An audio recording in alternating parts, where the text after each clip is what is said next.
স্বাভাবিক তো নিয়ম যে ডিভোর্সি হওয়ার পরে সন্তান বাবার কাছে থাকে। কখনো কখনো দেখা যায় আমাদের পরিবেশ খারাপ হওয়ার কারণে তালাকের পরে দুজনের সম্পর্কের মধ্যে একটা বিচ্ছেদ টাইপের তৈরি করে ফেলে সমাজ।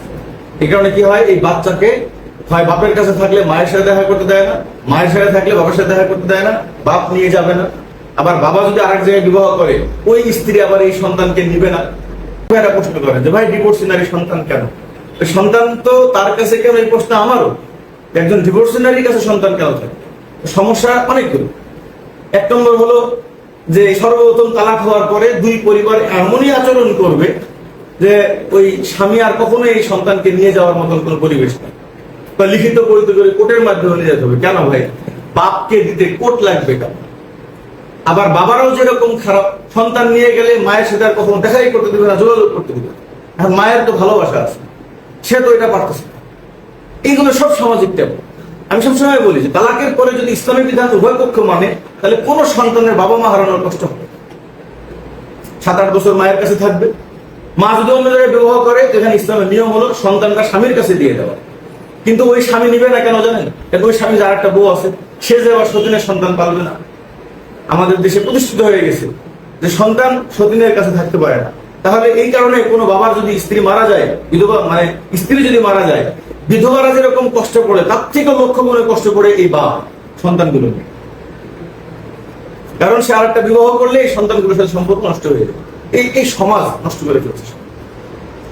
তো যাই হোক, একদিনে তো সমাধান হবে না, ইনশাআল্লাহ আস্তে আস্তে হবে। আমি সবসময় খালি একটা কথা বলি যে জীবনের প্রতি মুহূর্তে একটা সিদ্ধান্ত নিয়ে নেন, যেটা শরীয়ত সেটা আমার আদর্শ।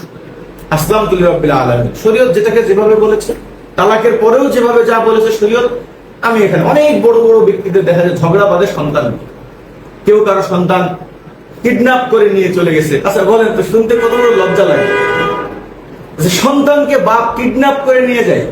কেন এরকম পরিবেশ তৈরি হওয়া লাগবে? কিডন্যাপ করে নিয়ে যাওয়া লাগবে। বাপকে যদি জিজ্ঞাসা করে বলবে যে ওই সন্তানকেও মারে ফেলবে, অমানুষ বানাবে, আমার সাথে দেখা করতে দেয় না, আমার সাথে যোগাযোগ করতে দেয় না, এই জন্য আমি জোর করে নিয়ে চলে আসি। নারী যদি বলে আপনি কেন করতে দেন না, কো অমানুষ, ওর কাছে আমার সন্তান দিলে অমানুষ হয়ে যাবে। আরে ভাই, তার রক্তের সন্তান, সে মানুষ হবে কি হবে এটা আপনার তো টেনশন নেই।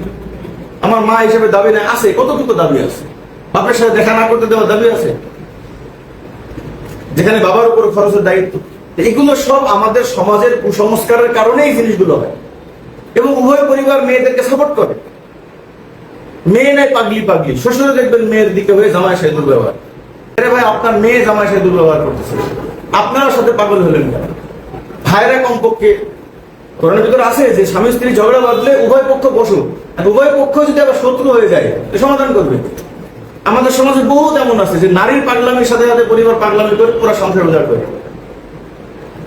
এই সবগুলো যেদিন ঠিক হবে, সেদিন দেখবেন যে যদি কোনো নারী ডিভোর্সি হয়ে যায়, কোনো নারী যদি বিধবা হয়ে যায়, তাদের সন্তানগুলো নিয়ে কষ্ট পোহাতে হবে।